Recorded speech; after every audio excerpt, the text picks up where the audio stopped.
the slightly back bar, jealous. Helena? Have you seen how much Yes. Balvenie he's got here? I know. Love Balvenie. All right, so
Culture, the way the wines were being made, but also more importantly, the climate meant that a new style of wine was invented out of nothing.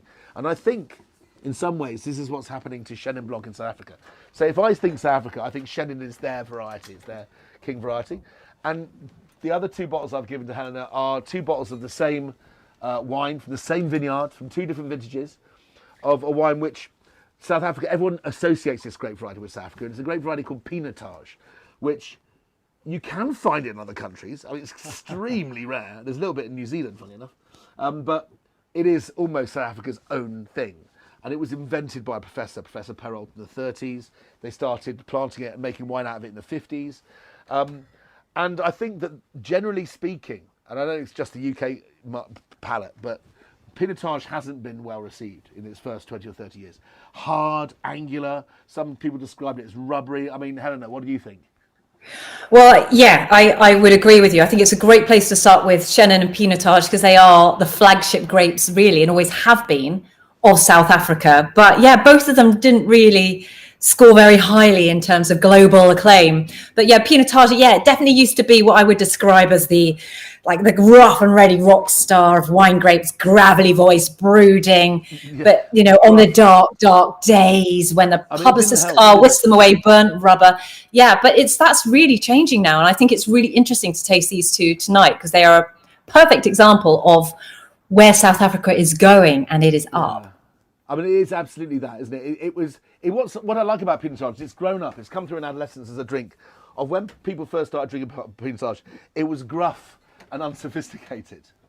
Now, I'm not saying anything about South Africa, but I watched what's that film? What's that? Was a rugby film with Mai Tai in it last night? Oh yeah, Invicta. No. Okay. I saw this film Invicta last night, and they portray, I think, Africa quite accurately in the early 90s. That there was apartheid suddenly came to an end, and it was a very difficult time for the country, and rugby brought the country back together. And these wines, Pinotage was gruff. It was V8s and tyre marks and bruises and fights. And now it's evolved with the country to be a very sophisticated grape variety, I think. Yeah, it's quite recent though. Really, wow, give me some biltong, and now it's fillet of lamb. I can't think of a better wine at this price in the world to drink with it. Now, it's 360. I'm going to ask a favor here because I'm trying to monitor everything at the same time. Just comment if we have any issues with the audio, because I just wanted to make sure that everything's working because it is a live feed, and I've gone 10 minutes into a live feed before. before I found out we had no audio. So. And indeed, there'll be people out there who I told people to watch this on YouTube. We've had a problem with the YouTube stream. Yep, But we're on YouTube killed Facebook, us. old school. I They'll be think out we're there. still going to YouTube as well. Good. It says it's working. Right. And there we go. We got Electra has commented. Yeah. That's my wife. Thank you, honey. So let's just comment on YouTube. Thank you, I Electra. can't make out what the comment means. It's all good. Okay. Hey, thanks, Great. Electra. All right, now Electra is Dean's fabulous wife. I'd be nowhere without it. I'd like to say the same about Emma, by the way. I don't want to be shown up. Okay, right. So, Helena, what do you want to start with, honey? Well, let's open a bottle of wine. I'm getting thirsty. Yeah, well, I've already started, my dear. We've got do the Shannons flagship white grape, as we said. Yeah, I think we'll start with the 2018 though, because this is really. One thing we need to note about the vintages, we're trying 2 different vintages now. Received wisdom says that in the new world, vintage doesn't really matter. To be honest, that's not entirely true, especially in South Africa. There's been some huge vintage variation, and not in a bad way necessarily, but they just make different wines every year. So, but the 2018 here, really hot vintage, quite difficult, but it's created something quite unique. I think it's I think that's a very, very good description. It's interesting what you said about that, Helena. That I think everyone. I think actually it's not really bad. It's not a bad fact to try and preach to people that in warmer countries they tend to have fewer bad vintages. But I think it's wrong for people to think that just because a country has really good weather every year that it makes good wine every year. What we have is the idea that in Europe, when you had a bad vintage, pardon my French, it just pissed down all year. It'll be dilute, rainy, rotten, horrible. And then, of course, you don't have grapes that you can make wine out of. But, of course, places like South Africa have exactly the opposite problem. They have countries where, vintages where there's so much drought that they have no grapes. Yeah. The grapes, the vines are fruit stressed. There's almost no sugar in the grapes. And Wait, but, okay, when you say that they have a dry year, they have no grapes, that's not like the grapes have dried up, because I know that there's wine that you leave it on the grapevine for a little longer. Sure. It dries up and then it's all sugary and delicious. Yeah, I mean, some of that is good. I mean, for dessert wines, you can have wines where you leave it on the vine to what we call passerelle. But it wasn't getting the moisture in the first place to go out. There's not enough liquid in the soil to allow the vine to just go through its normal physiological processes. There was so much drought in 2018 that they brought ships into harbour in Cape Town, desalination ships that were using salt water and then selling fresh water made on those ships at a cost to wineries, because otherwise they lost their entire crop. So they were buying 10 bottles of water per every bottle of wine they made, because you need 10 bottles of water to make a bottle of wine. Washing tanks, right? So it was a huge crisis, and all the dams were empty. Rivers that famously had run for hundreds of years, you couldn't even see where the river was. So when things get that droughty, then the whole country's at risk. You have people queuing up for 10 miles next to a standpipe in a shanty town in Cape Town. And then you've got people trying to make wine out of that water when there's people who haven't got a glass of water to drink. And did that affect the vintage if you've done that? Because desalinated water is not, it's like hard and soft, it's different. It's not the same. And actually that was like a last ditch effort. And I think most people managed to survive and get to the last bit of puddle in the water. Yeah. But what happens in really hot, stressed vintages is the grapes tend to ripen very fast. Vines, if you give them like beautiful soil, really fertile soil and nice sunshine, like you put them in something like Malta, they'll grow their hair back, they'll put their sunglasses on, and these bunches of grapes lie on their deck chair, eating the chalk ice. They don't want to go anywhere. All they're doing is making leaves, right? Because they're happy where they are. You go to South Africa in a really stressed vintage like 2018, it's like lifeboats. The grapes are lifeboats for a plant, and the rat's leaving a sinking ship. It made a bunch of grapes really quickly, really early. And because it was hot, you had to pick much earlier because there was a lot of sugar really early on. But that also meant the wines had lots of acidity. Bringing us, Helena, back to this. Yeah, well, exactly. I mean, the great thing is that winemakers know what to do. So there's not really such thing as a bad vintage anymore. There are just different vintages. But this one, these guys have done absolutely brilliantly in what was a really difficult year. As you said, lots of drought, and it doesn't taste or smell like it.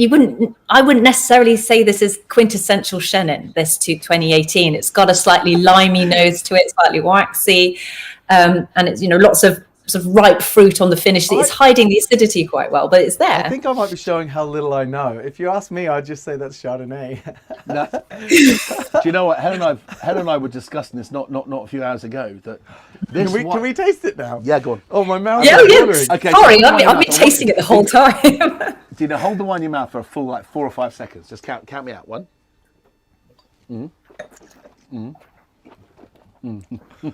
Oh my God. There's some intensity, isn't it? It's like I've never drunk wine before. It has such power, this wine. And Helen, am I right? We were talking about why Chenin, but Chenin Blanc is like Chardonnay so far as in a ripe environment, when you put it in oak barrels, that marriage is beautiful between the fruit of Chenin Blanc and oak. And the oaked ones can be aged for a very long time, but there's this thing on top, and Chenin has this identity, this real character. It's like biting into a juicy nectarine or a quince, and it's like so much tang and fruit power in that wine. Yeah, It's got really the acidity, glad which is we're doing what this. sets it apart. No, what's extraordinary about it in South Africa is that, in its native home in the Loire Valley in France, it can be a little bit weedy and it's not always that interesting. And actually in South Africa, up until 10, 15 years ago, it wasn't that interesting either. It had a little bit more fruit. But now, especially with the old vines, you've got lots of old vines of Chenin out in South Africa. Because of the heat, you've got more fruit. And actually what it's bringing to the table now is something that could really stand up against a good Chardonnay from France, like a Burgundy. It is amazing. And that's it. 10 years ago, or 20 years ago, nobody was aging Chenin Blanc in oak and treating it seriously. They mowed this in huge fields and made jug wine out of it. This was called Shane. Jug wine. 250 years ago, this was planted. It was the most widely planted variety, but it was just... What's the level on jug wine? So jug wine is here. Where jug where wine, are goon bags? So goon bags The is just Australian above. goon bag? Above jug wine. So the bag in the Whoa. box. So this would have been... I remember when I was first working in the wine trade 20 years ago, and the easiest thing in the world to do was to find really great fresh wine from South Africa and put it in a bag in box and charge £7 for three bottles. And it was this stuff, and it was just fruit that was just picked, fermented. And I remember when I first started drinking wine, $2.99 wine was a thing, and it was all Chenin Blanc from South Africa, and it was good value, right? But people have realised, Helena, haven't they, that actually you put this in the right barrels, you treat this with the respect you treat Chardonnay and Burgundy, and magic happens, right? It does. And on that note, I think we should try the 2019 because do it. The 18 is a lovely wine, but 19 vintage wise, the conditions were much better. So for everyone watching, we did. I picked these wines from the top 50 wines in a competition where we tasted 3,600. So the only wines we're going to use on this series of shows are double golds, which are far less than 1% of the wines chosen, and none of them are bad. These are all pretty good. So Helena, this is even better than the last one, is it, Helena? Well, I've just got a quick note for you. Okay. I've got a few comments coming through saying that you're just a little louder than us. Okay. And I've turned your mic all the way down to the point that we can't hear you, right? So I think if your audio might be coming through a little bit louder, so just I'd be conscious of that. Modify. Yeah. It's fine. Trained actress.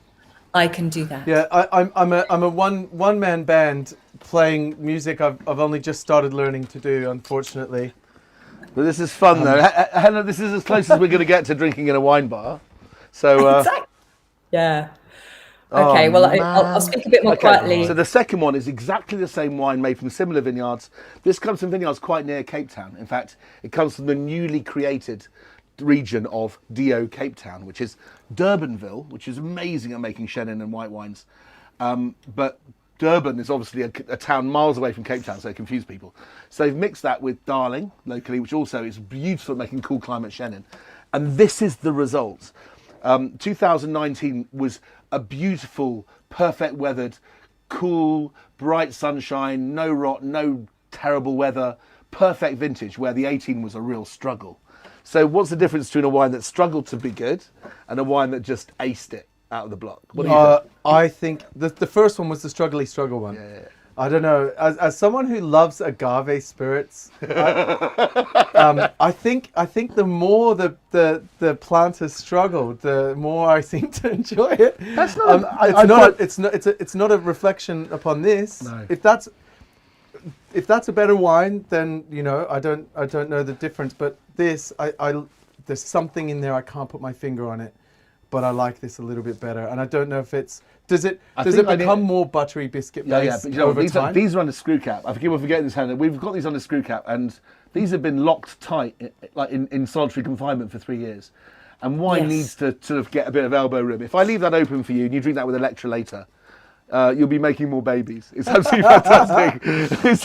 The wine that's in those glasses does need air. You did actually ask me, do you decant white wine? And in fact, expensive whites that have been aged in barrel that are only a few years old, that are designed to be drunk for 10 years old, I jug them every time. I put them in a decanter. It makes a massive difference. Don't think you can't give air to white. Am I right? I've got fancy. It's like a vacuum packed duvet. You can't open a brand new duvet that's been in a vacuum pack and expect it to keep you warm. You need to fluff it out a bit so it can do Very it. good analogy. I love that. As soon as you said it, I thought of the day we got our Emma mattress, and it come vacuum packed, and we let it go, and it's memory foam that took ages to get its shape. But that's the best analogy for letting wine breathe that I've ever heard. That, Helena, might be described as a vinalogy, might it? A vinalogy, quite What's right. a vinalogy, Helena? Tell us. Oh, it's a vinous analogy. It's a little story or an image that makes a wine style easier to remember, and it often uses a lot of visual imagery. So yeah. It's a pleasure to drink these two wines because you wouldn't even know they were brothers and sisters, would you? No. The first one, I totally get what you were saying, Dean. The first one has a slam, it has a hip hop bass, right? It's buttery biscuit bass. You know where I'm getting that from? It's right? getting this is the first one's. I know it just has an immediate impact, which is quite savoury. And quite mineralic, which I love. It's that savoury note that I like, I think. That's not necessarily that easy to do, even the best of times, but very typical of 18. There's a savagery, there's more angular, it's got more muscle in a wine. The second one, what everyone's trying to do when they're getting the grapes into the vineyard is not touch them inappropriately, not bring the grapes in a way that they get bruised or hurt or get over hot so they lose some phenols. And it's about producing wines of finesse. And the 2019 here, am I right? Finesse. I mean, it is absolutely. Gentle, I would say silky. It's always really interesting to go back to the first wine after you've had another wine, because it's the differences between the wines that teach you something. And I found so often that you love a wine, the first wine of the evening, and then you go back to it after a couple of wines and it tastes completely different. So it'd be interesting to see whether after giving the 2019 a go, and that with that acidity and a little more balance, I would say, whether you find the 2018 still as powerful and as amazing as you thought. Just what do you think, Dean? I think that the second one is the 19, right? Mm-hmm. It's really funny because the best tastings for me evoke memories of things I've eaten and places I've been. And I was in Oaxaca in Mexico at a tiny little distillery, and they had a pomelo tree. And it was this really old pomelo tree right next to where they're running their stills. And I grabbed a pomelo off it about this big, and the guy cut it up, and it was perfectly ripe. And it's in the middle of a desert. And that smell of pomelo has that super delicious ripe. That pomelo almost kind of went into a golden grapefruit sort of flavor. It was so rich and ripe and sweet. You are such a lovely note. I bet he's right. Beginner's luck. It's just brought me straight back there. but you're Dean, you nail it. I mean, you know what? When I went back, when I first started tasting wine, the vivid memories of things I tasted were so accurate. And now you've said that, I like that one more now. The pomelo is so pure. If anybody, for those of you who know, pomelos were crossed to make the modern grapefruit, and they're amazingly sweet. And there's that almost nose-tingling, honeysuckly fruit. It's super, super ripe. Man, they're I was good going to wines, say though. gooseberry, but then the pomelo memory washed It's over ripe. me, and that was it. There's no greenness anywhere near it, is there? It's not even It's herby. so It's nice. just warm. It's almost, That's what I love about wine. I mean, if you want to remember what you love about a good Chenin Blanc, remember pomelo, because it's all personal and it's about associating a smell and a flavor with what you're tasting. I know, regardless of what the professionals say is the classic tasting note, you remember pomelo, you remember you like it, you remember this wine. Okay, amazing. Yeah. So I got something right. Bullseye. You're Anyway, never so right. I There's reckon never- this might be a good time for a word from our sponsors. Yeah, I was about to say the same thing. I stole the words out of your mouth. You've been waiting all this time to say that. I've been waiting a year to say this, but like I wanted. So one of the things about starting basically what is more or less a TV studio in my back garden is that it reminds me of Wayne's World. So anyone my age grew up with Wayne's World. And Wayne's World was a huge thing. And, you know, they bring in the sponsors on Wayne's World, and it's just epic. The guy with the vacuum cleaner. And I obviously, I can't physically bring the sponsors in, but like to have a sponsor helping us out is such a huge thing. Otherwise, we wouldn't be drinking such amazing wines. But yeah. FedExed straight from Cape Town. I'm hoping everything goes smoothly, but I've got two different videos, and I now don't know which one I'm supposed to press first, but we've got two videos from our sponsors. I'm going to do the first one now. Give us a breather, Yeah. and we'll pour go the reds. into the next wine. We'll pour the reds. Shall we do that? Ladies and gentlemen, I'm extremely glad to introduce you to Vinventions. Vinventions is a leading wine closure producer worldwide. We operate facilities in Europe, in North and South America, in Asia, and in South Africa. Vinventions was created more than 20 years ago and is recognized as a true innovator in wine closures, especially through the creation of the Nomacore Green Line, a complete sustainable range of closures made of biopolymers from the sustainable cultivation of sugarcane. We are for many years in South Africa, where we have our own facility, we have our own team led by Johan Corradi, and where we enjoy successful growth of our Nomacore Green Line.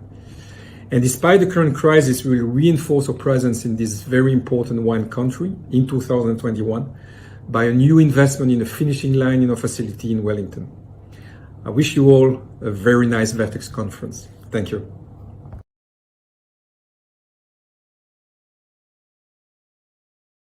Go back. All right. It's scary, that. Okay, so dude, what I've done is I've put these two wines in front of you. So Helena, we've got 2017. Yes. Yeah, do it the other way around. I think we should So we're start with doing that. it left of camera to right of camera. Helena, I've put 17 first on camera left, and then 2014 camera right. So they'll be the wrong way around for Dean. Yeah, okay. I can't see that, but I wish. But Oh, hang on. but we'll Yeah, so start with the how are we 17. doing? Yeah, so if I put them in front of Dino, so Yeah. push them across and then in front. There we go. Here we go. So we'll be drinking the one on your right first in. That's the Yeah. first one. Yeah. So Helena, What? so we've got the what basically again I got hold of some double gold medal winning wines from the Veritas Awards. I just want to quickly say that it's my friendship with the guy that helps, or the two people that help that run the oldest wine tasting competition in South Africa, which I'm invited to every year, and because they've had such troubles in South Africa, the government have stopped them from selling alcohol at all domestically. So the only way they can make money was to sell overseas. I still So can't. it's Is that still happening? No, it's better now, Yeah. but it's just starting to recover. But cut a long story It short, needs help still, I yeah. felt like I really wanted to pay back all of the generosity and me being able to go to South Africa every year, and my wife, by doing something for them. And that's how this was born out, by me wanting to show that the people at Veritas are no idiots, and they know a good wine when they see one. And I'm just here for the wine. And the thing is lovely, Dean, because there's nothing better than the reaction of somebody who has not drunk a wine before, a world-class wine before, and then drinks it, and you know they're going to enjoy it, and just seeing the light come on. Am I right, Helena? I love that look in their face. Isn't it? And what I love is that you're describing a Pinotage thus, because, you know, as you said before, it really wasn't that. It really wasn't that. But my God, just the last few Pinotage years. used to be effectively my least favourite grape variety on God's earth. I Yes, used it to was hate same. it. Absolutely revolting, dirty, rubbery, sicky, like you hadn't washed out the sink properly, dirty. Red. It's like I hope our sponsors switched off right after the sponsorship video. And then you taste wines from these now revered vineyards. Yeah. This is from Jordan Mallon's Red Hill Vineyard at Semonsic. By the way, these guys make killer champagne quality sparkling wine, by the way. They do, yeah. Yeah. Okay. Yeah. Tattinger good. And it's 12 quid a bottle. So I'm South African sparkling wine. Sorry. We'll wait until a little bit later. Can be it's made in the same Cap Classique method. Cap Classique is the same method as champagne, and it's epic value, especially at the moment. And does it come with the same? It comes with the same kind of categorization. So there's like brut, extra brut, 100%. demi-sec, and all that. It's exactly the same. They for I think a Master of Wine group, with a bunch of guys trying to get this ridiculously difficult exam to pass, called the Master Wine Exam, and they were sent out a delegacy out to South Africa. And this guy who made this red wine, his son Charles, I don't know his son or his senior winemaker who makes the sparkling wines, Charles held back some wine they made in 2012. So it had been left on lees, so left in the bottle with the dead yeast cells inside for about 8 to 10 years, like Bollinger for RD, like James Bond long. And I got to taste that last year in a tasting which we had with Jordan. Man, you could sell that for £60. Nobody would bat an eyelid. And it's like $13.99. Crazy. So do look out for Semonsic as a sparkling wine producer. I rate them as definitely top 2. Okay. Got to be political about this. Graham Beck is very good. Yeah. Too. Oh, actually, Pond Grass as well. Very good. Top 3. Okay, Right. so Pinotage, Helena. Yeah, so we're tasting 2 vintages, 2017, which is arguably one of the best vintages in the last 10 years, along with 2015. Everyone was banging on about 2015 being the perfect conditions for making red wine in South Africa, and it has made Cabernet Sauvignons, which we'll do in a couple of weeks' time in Stellenbosch, which is the old epicenter of South African winemaking, that will live for 50, 60 years, that will one day, I'm quite sure, be worth 10 or 20 times what they're going for right now. It was a watershed vintage. But while everyone was banging on about the 15s, I went over and judged the 17s. And Helena, you're right. I think 17's better. They're beautifully sleek. The fruit is fresh. What I don't like in a wine is it's jammy. You drink a glass of wine and it tastes like somebody opened a jar of Bon Maman and chucked some vodka in it. Right? So which one's the 17? So the 17 is the one on your right. Okay. And it's got such pure fruit, and all those funky, horrible things that we associate with Pinotage, none of them are there. Now, Pinotage was invented in 1933 by a dude called Professor Perrault, at Stellenbosch University. How do you invent a grapevine? By taking 2 other grapes and making them have babies. And so he got some Cinsault, which is the local grape variety, like Chenin Blanc. It was just there to make sherry and jug wine and to feed cattle. And then he got Pinot Noir from Europe because he loved Burgundy. He thought, if I cross these, maybe I can make a wine that can handle the heat. Yeah. He ended up making this terrible Chimera variety, which has taken them 40 or 50 years to really understand.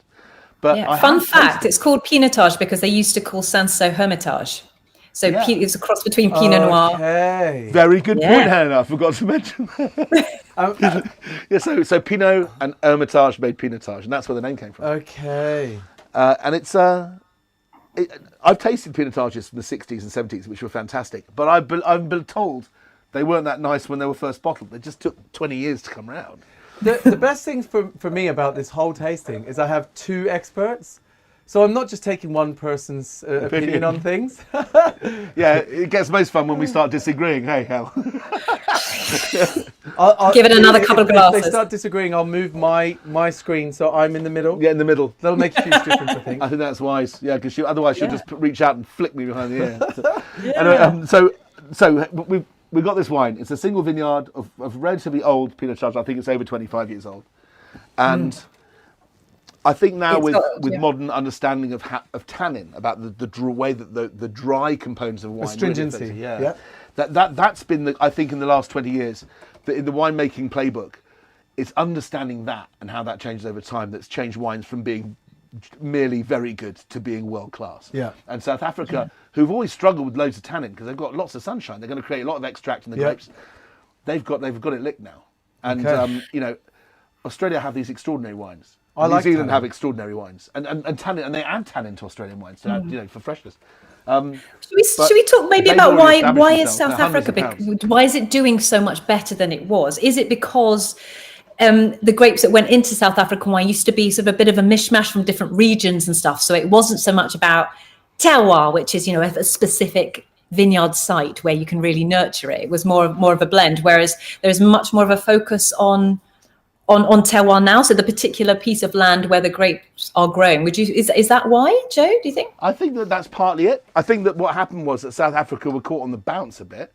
They had apartheid in 1994. Apartheid finished, so I think South Africa had other fish to fry for a little while. So that meant that when the wine epiphany happened, the Damascene moment, the path to Damascus in South Africa, when people like Andre van Rensburg, who's a very famous winemaker from an estate called Viergelekken, making some of the finest Cabernet in the world now, they started producing wines which the world went, this is $3.99? Are you kidding me? How do you do this for $3.99? At that same time, there was huge upheaval in the country. What happened was, post-apartheid, it was a free-for-all and people were allowed to plant lots of modern varieties. So where Australia had been very comfortable making brilliant Shiraz and Cabernets since the 60s, roughly, 60s, 70s, it was this game only started in South Africa about 1990. Having been making wine and selling wine since 1640, it was only 1995 that South Africa got on board and realised how to compete with the rest of the world. It's a bit like Invictus, the rugby. It's all good. The South Africans thought they were good at rugby until they had to play someone else.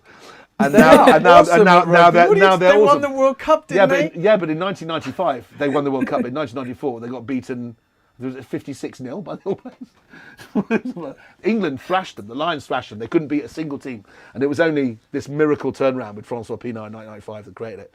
But now they're a world-class team, and they've always lived for rugby in South Africa, more so than the Kiwis, even, I think. Maybe that should be the Vinalogy, the new Vinalogy. Although that's my Cabernet Vinalogy, so that's awkward. Rugby player and wine grapes. Anyway, so we've got two wines here. I am getting. Yes. Are we allowed to start? Yes, you can, bro. Are we starting? Where are we starting? We're starting with the one on your right. The new stuff. So this is from a vintage. This is a 4-year-old wine. It spent probably a year and a half in oak before it was bottled. So it's been in bottle for probably 3 years. And this is a wine. When we taste at the Veritas Awards, we're in a booth and you just get a glass. And I got 185 glasses of Pinotage in, and the 7 of us around the table all agreed that this wine was worth 95 points plus out of 100. So unanimously thinking, holy, I'd love to know what this wine is. That's what great Pinotage should taste like. And I think it's very refined. Yeah. It's got incredible purity of fruit, and it's not the big smack you around the head with a baseball thug that it used to be. And so it's dry enough that it makes the front of your lips purse a little bit as well. Yeah. It's got a beautiful pursy, powdery, I call them porcelain tannin. It's like, nice. It sort of like sucks the moisture out of your mouth. Yeah, because in the past it was all about bonfires and bramble fruit and stuff. I mean, it's still brambly fruit, but it's taken out the burnt rubber and a lot of the smoke, and it's just it's much more balanced, more fruit forward than it used to be. I'm not gonna lie, I'm a pig in shit here right now. I've managed to pick 4 of my favourite drinks out of thousands. Veritas have very kindly sent them here, so I'm sitting in this amazing bar. This is so talking cool. to all my favourite mates, and I'm drinking red wine that's got to be very comfortably the top 1 or 2% of red wine made in the world. Can I ask? Definitely. I know I haven't got the video loaded in, but the app in South Africa, that was the app was that we got involved with last time we did a brandy one. Download it on the app store. It's called Vino Veritas by CPT. Have a look at it. And that's the app doing it. The wines to show. I'll type that up for people before the end. But all of these are in there, right? Yeah. And you can just order them straight from the app. The app, but in South Africa. So it's that's what I was about to get to, because where do I buy it? So what's nice about these wines, a lot of these wines may not, if they're younger wines, they may not have arrived here yet because we're behind them and because of lockdown. And some of the older wines almost certainly got here. The allocation that came to the UK got sold on. So the only thing I can say is go to Wine Searcher, which is the best app. It's like the Wikipedia of drinks. Other than the Veritas Wine Search, and then put in the vintage, and it will tell you whether the wine's available in the UK or not. Okay. Yeah, so exactly. And UK, producers are good. Yeah. And do a search for the producers that are decent, like Simon Stig here. It's a really good place to start and just see who's selling it and who's got what. Really. So going on to the second wine, Helena, the reason why I wanted to pick this was firstly, it was lovely to know that 2 double gold medals were given to the same wine 3 years apart. the wine we've just tried was from 2017. And the wine we're about to try now is 2014. So that's 7-8 years old. So it's grown up wine now. The Right? the flavors in this, from the first nose, I got creme de cassis, like fruity creme de cassis. I mean, really like Boudier super cassis, right? But it's getting darker and darker and more like it's like it's getting more towards a cherry sort of flavor as opposed to. And I think black cherry. Yeah. Mulberry is a common smell I think I get from these wines. Dark plum, there's a sour, almost damsony plum quality about it. But what's lovely about these two is that 2017 is in the modern era because South Africa is improving its wines at such an astonishing rate. 2017, they all go, this is an elegant vintage, but we know this is a great vintage. In the old days, they go, we've had hotter vintages, which they all thought were good, because all they eat is roadkill and rhinoceros and stuff. You right? what? How are you? No, I'm joking. So basically, people are going to hurt you when you go back to South Africa. But if you go from the 70s, when Pinotage was popular, it was Braais, Draaiwurst, Boerewurst, Biltong. It was a culture of meat and steak. Nothing wrong with that. The steaks are insanely good. Yeah. But as South Africa has become a very sophisticated food scene, especially tourism and everything else, the wines they haven't had to catch up. They have naturally evolved because where do winemakers go and eat? They're eating where the wines are being sold, and they're understanding the food better. They're understanding nuance better. And South African wines, especially their Pinot Noirs, even the Sauvignon Blancs, those wines, you can't really tell the difference with them on face value to any of the fine wines from France. They have the same elegance, the same finesse. And so your chat about meat, Helena, I'm smelling this and I'm thinking of like a Hawksmoor at home bone-in steak. We've got an egg in the back garden, cooked on the egg to perfection. Got a little meat thermometer, gets it just medium rare, and then just loads of black pepper on the top of it. Right? that's it. See, that's what you want. You need the meat with this. My dad. Yeah, Right. because of the tannin, it would really. Yeah, this wine is really very good. good. With meat, Pepper is very good at reducing tannin levels and oak levels in wines. So, Dad used to make a steak. Dad was a great chef. God bless him. And he used to do a steak Stirrenberg. You get a beef chop, and on one side he would just bash the crap out of some really good peppercorns, mix it with Dijon mustard, and just spread it on one side. Okay. So then you'd then put it on the egg or on your braai, and you'd cook it naked side down. So these eggs, so the mustard, everything's on top. As the steak heated up, it aromatized the peppercorns, and some of the mustard started to melt into the meat, which actually tenderized the meat too. And at the last minute, you flip it over, make that like a hard crust, and then take it off the heat and rest it. So you've got these slices with a strip of mustard and peppercorn down the side. Yeah. And people think, oh, peppercorn's hot. It's not hot. It's lacrimatory. It only hurts the eyes, doesn't hurt any other part of the body. And is insanely good at making wines which are very young and very hard to drink taste like baby smooth. And Whoa, my brain just says steak and pepper. so the 2014 I'm one. enjoying the lacrimatory. What I wanted to say about 2014 was that when 2014 happened, people said, "Oh, it wasn't a very good vintage, Joe." I said, "What do you mean?" So, well, it was, it was a bit rainy, it was a bit cold. It wasn't all that.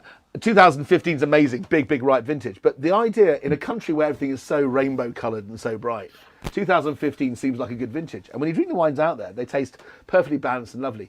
You bring a 15 back to the UK and drink it, it's like somebody let off a wine grenade in the house. The power of the wine, the flavour, the 16% alcohol these wines have. 14, the reason why they didn't like it was because basically it was European. It was herby and fragrant. So what we've got a wine here is this beautiful, perfectly ripe 17, I think. And the 14 is showing developed characters, which are dried thyme, spice, a little bit of lamb, a little bit of biltong in there somewhere as well, a little bit of what would they call the fynbos, kind of like the herbs of the area. And it really does have more to show for itself because it's not shouting fruit in your face as loud as the other one. It's not, and it's so also a really not good only example this- of what age does as well to a red wine. It's showing those like secondary aromas as well. So everything that Joe said about the cooler vintage is exacerbated by the fact that it's a couple of years older as well. And just, if you like your European styles, you're right. It's quite delicious. And the analogy of saying that wine is like unscrewing an expensive screw-capped wine is like a temper mattress taking a few hours to get up to speed. Absolutely fantastic. I was trying to think there was another analogy with wine that when you have a very, very young wine, and we are experienced tasters, so you get to understand the potential of a wine, but you can't see it yet. I see wine as it gets older like a deck of cards, right? The better the wine, the more cards. And as time goes on, the cards get spread further and further down the table. You can see more of each card. And you get to see this movie rather than just a snapshot of something cool. You get this development in the mouth. It tastes fruity, then it tastes herby, and then it tastes meaty. And you get these things that are changing all the time. And I think that, my Pinotage, which is not nearly as good as the Duvet one, which I'm robbing, by the way, Helena. It's a bit rubbish. The longer you keep the bottle, the further you spread the deck of cards out. And the number 14 is definitely 2 or 3 cards off the top. But these Sounds like you like the 14. Ones. Thank you so much again to Benny, Elsa B, and everyone at the Veritas Awards for allowing this opportunity for us all to find an excuse to have a drink together during lockdown. So can I ask Helena, if someone buys a bottle of this and they bring it home, what would you match with it? What would you pair with it? Of the 14 or the 17? The 14. Well, I think you when you said lamb, Joe, like roast lamb with rosemary, thyme, herbs, because it's slightly earthy, isn't it? It needs like an earthy meat, I think, mutton, like lamb. like hogget. Or even squab pigeon. Something with just a faint bit of game would be really nice with this. Yeah, exactly. I think it's a good excuse to bust out something that isn't just beef. It's something that's a little bit more funkier, earthier meat with herbs, So nobody's thinking Five Guys right now? oh my God. Do you know what the funniest thing is? Do you know what the crazy... Look at this. I'm thinking dip and flip, Battersea Rise. Okay. Helena, please don't judge me. But my friend, who has been desperately trying to get me into wine. So, Decanter magazine? I've heard of it. Okay. We both know. So, like 4 years ago, he bought me a Decanter magazine subscription, and they still come every month. Do you and really there's every single month. But he bought me this. Here's to Stephen Spurrier, by the way. Which I think is so fun. Oh, yeah. It's Big Max and Burgundy. Wine pairing to the real world. And it's like, right, buddy. I want that copy. If you're not going to read the stuff I'm sending you, then let's start at the very basics. So when he said Five Guys, that's what I thought of. I don't even know. It's There's like only one crisps film that was ever and made really good champagne. Sorry, Helena. No, I was just saying, is that like crisps, like a cheese and onion crisps and a really good aged champagne? I have to say that there's only one funny film ever made about wine, and it was called Sideways. In it, this guy's going, "You've got a bottle of 1961 Château Lafite. Why haven't you drunk that yet?" He said, "Well, I'm waiting for the right occasion." And then she says to him quite reasonably, "Isn't opening a 61 Cheval Blanc the occasion? Isn't that in of itself?" And I have lived by that with quote. The guy because he's an idiot, and he's played by Paul Giamatti, one of the best actors I think in America, and he ends up. At the last scene in the movie, he's in a burger joint with a burger in his hand, with a polystyrene cup, and you look down, he's patting this bottle. This, what would be worth £10,000 bottle of wine now, and he's drinking out a polystyrene cup with a burger going, Cheval Blanc. But that is such a good point. Opening a fine wine is the occasion. You don't need to wait for anything. And it's a social catalyst. People flock like vultures round a dead carcass. And what I love about any booze, whether it's the stuff that Dean knows so much magical stuff about, or me, whether it's a Stiggins Fancy Pineapple Daiquiri or a glass of Red Hill Pinotage 2014, it's a social catalyst where people leave their class and their ambitions and their career at the door, and everyone sits down and talks just for a while about something they've all got something in common about, which is food and drink and possibly a bit of music. And that's why I like this industry. That encapsulates exactly why I'm sitting here next to Dean right now. So I thought I'd pick you out a pairing so you can understand what is in this crazy book. But basically, I'm not sure I can pronounce anything, but it says tangy barbecue wings and Kentucky Chambourchin. Kentucky Shambles. And a cheese. Shambles sounds a great variety, which they call a tanturier. It's a hybrid between an American variety and a European variety, and the juice inside's pink. And they've got hot mustard and Southern Oregon Baco Noir. Baco Noir is an imitation of the white variety Baco Blanc 22A, which used to be legal in cognac. Who would put these grapes in a book like that? They know loads of hot dogs and Italian risotto. What? What? Hot dogs with risotto. Italian risotto. Risotto. What's Yes, risotto? like rosé. Oh, risotto. Yeah. Yeah. I know. I was hot dogs thinking. and I was rosé. thinking I like blame risotto. Dean's pronunciation. Terrible pronunciation. So a Shake Shack burger. Come on. I'm not joking. I had one yesterday. I love Shake Well, Shack. with Australian say Shiraz. Pinotage. Boom. Shake Shack burger, yeah. bottle of Grange. It's in there. Helena, I'm 51 tomorrow. I might do the double shake tomorrow. Oh my gosh, it's your birthday Shake Shack tomorrow. burger. Nice. All right. Nice. So Dean, I want a nearly- burger it's gonna now. be 40 next year. Am I right? 40 next No, year? I'm 40 You're this 40 year. now? You don't Yeah. look a day over 25, mate. I'm 51 and don't. I'm broken. Doing very well. I'm a sperm whale that should just sink to the valley floor and be pecked on by other fish. Are you all right? Stop. Don't be mean to yourself. What a lovely place to sit. And I just want to say, look, have we got another sponsorship video we can show? We do. Yeah. I'm going to put on another sponsorship video, guys. So, like, here's a word from our sponsor, which is again awesome. If I can get Wouldn't it happen right. without it. Convention South Africa is proud to be involved in Veritas as the sponsor of the Veritas Award given to the top wine of this prestige competition. On behalf of everybody at Conventions, I want to wish each one who's involved a blessed 2021, and I hope you will have a fantastic tasting in London. Thank you.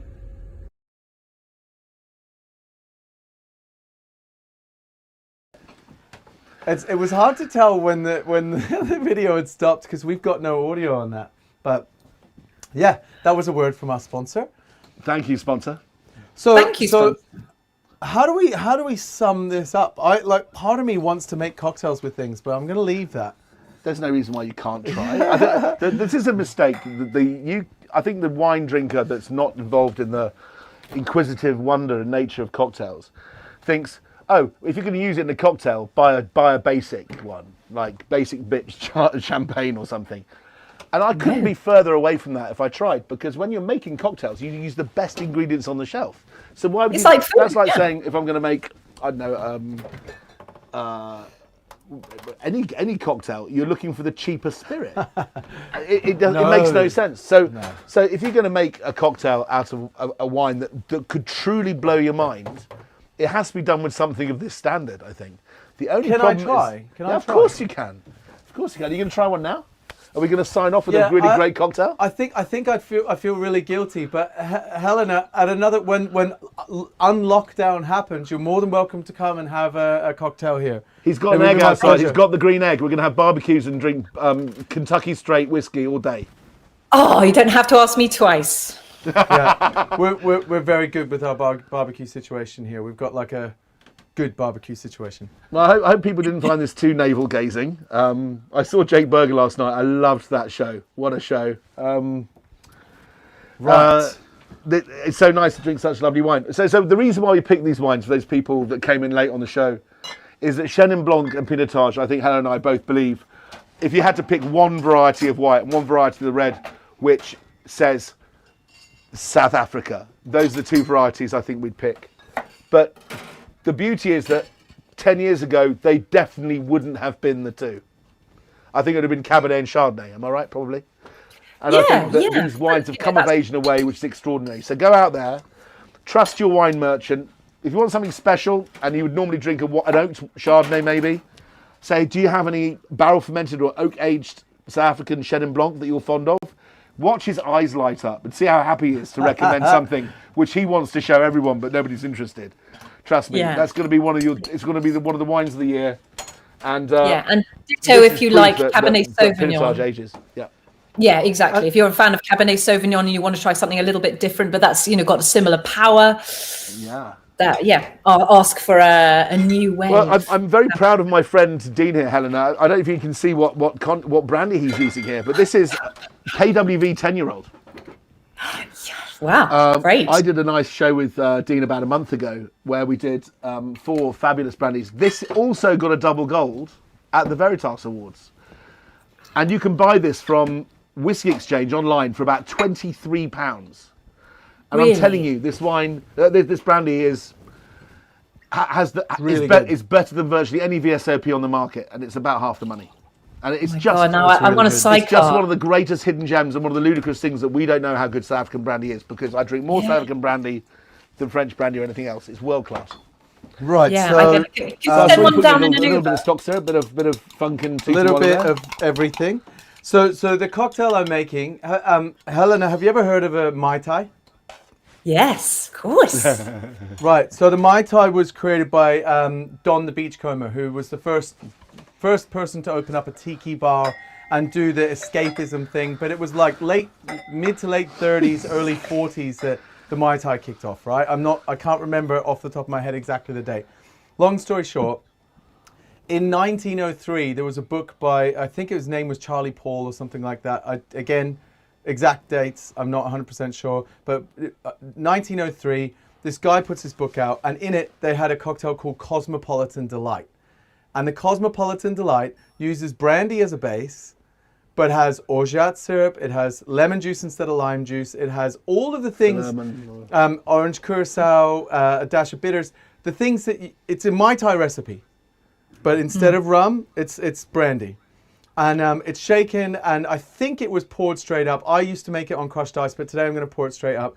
And then it has a tiny dash of red wine on the top of it. And that, like a New York sour, is used to add that extra little bit of fruitiness and astringency and dry out what otherwise would be a really nutty tropical cocktail. And it's kind of crazy That's drink. amazing. No one knows it, but when I tasted these brandies, I immediately thought Cosmopolitan Delight. You literally said it. You literally looked at Cosmopolitan Delight. My mouth is watering thinking about it now. So this is the bit Now I'm where just I jealous. get to drink an amazing cocktail and smirk at you for a couple of minutes. But now I'm going to attempt to make my own Well, you version, gotta and it will not go well. Helena, you haven't seen this, but Dean's shake is strong. It's strong. He's got a strong shake. What's your he's signature not going to leave shake? us Show alone, us. is he?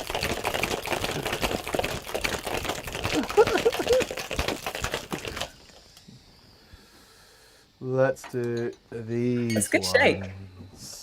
I don't have a signature shake yet because I can barely do it. I'm like, Would you? Was Nice there a glasses. garnish? A standard garnish? I think it's just the wine on the top. wine. I can't remember exactly, but I'm going to do these straight up so the wine will infuse a little bit better into it.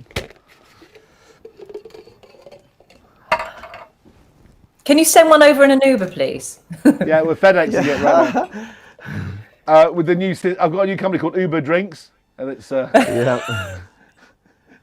I've always wanted to do instead of Taste of London, Tipple of London. do you know? Just get all the bars of London. Is no one doing that yet? Is no one doing that? No, no one's doing it yet. And do you know what? I was thinking, what would be my birthday present this year? You making me a Cosmopolitan Delight is pretty damn close. All right. Thanks, Dean. Now, which one do you say? I would will think go- the fresher, the fruitier one, 2017, I would say. Yeah. Yeah, you don't want the older flavours. Wait, want to take a picture of that where you're standing? That's quite funny. Wait, hold on. I'll make it a little bit fancier for you if you like. Yeah, he'll do a proper hold close-up pack shot. Yeah. Ah. Nope. That's me. Wow. Oh no, I've that hold by on. asking that Cut to question. 3, cut to 2, cut. There we go. Oh my There God, we go. that's. They look good enough to drink, Mr. Callan. All right, we ready? Where you are, yeah. I mean, that's great. Although they Get it all do look nice. a little bit like breasts. Not anymore. Oh, That's- don't say that. No. It's Oh, there's they're beauty. It's gonna cancel my absolutely. They show. don't now. Beautiful. Beautiful. Very beautiful. nice. Very nice. Oh, it's Look an at that. upside down Cosmopolitan Delight. No, it's layering. It's Oh, look sticking at back up that. the top, so we should get that astringency right at the beginning. And I then love go how the through to colours fruity change. cocktail. Oh, we put way too much wine in it. Oh, But dude, I think well, it's, you know what? At least it's not bad with wine. the quality of this wine, I think I'm going to be quite happy. I think it's entirely commensurate with the quality of your cocktail. Okay, so What's the shape, Dean? What's the shape of that glass? What's that called again? What's that kind of glass? this is a Nick and Nora glass. Oh, is it's it? named It's after slightly Nick different. and Nora, which were entertainers. These are Remy Savage's Nick and Nora glasses. I can send you a link. And there's a guy called Chip. Everyone calls him Chip. His real name's Cyprian, and he's just started. He was a bartender, one of the senior bartenders at the American bar at the Savoy Hotel. And when COVID hit and he needed to adjust his situation, he started a glass company that delivers to our area of London, and he hand delivers them himself. He wraps them, he polishes them. It's the best thing in the world, and they're like £5, but they're What? lead crystal and they're absolutely beautiful. And like if you look Done. at the rest, I don't know. Helena, he's round the Picture corner. up. No, Look at the other No, I'm ones in gonna the get- range. They are Look at beautiful. these. Just so Remy Savage, if you don't They're know, so Helena, gorgeous. Is Remy still there? Remy Savage. Remy Savage has started his own bar, which doesn't have a name. It's following a movement, an artistic movement. It's a bar with no name, but they've got colours and shapes for their logo. Okay, I like it. It's a I'm lot of drooling fun. now. I'm drooling right now. All right. Cheers. You're very good health, Dean. Thanks, man. Slancha. Cheers. Helena, I'll cheer you. Slancha. Thank you, Helena. Yeah. Thank you for coming and helping us out on the show. Oh, no, it's been great to be involved. Thank you for having me. You can go heavy on the wine, man. I almost want more wine. That's delicious. So it's a little on the sweet side, Fair but enough. But I'm getting wine tannin. I'm getting a bit of a dryish. the second one of those would be so good.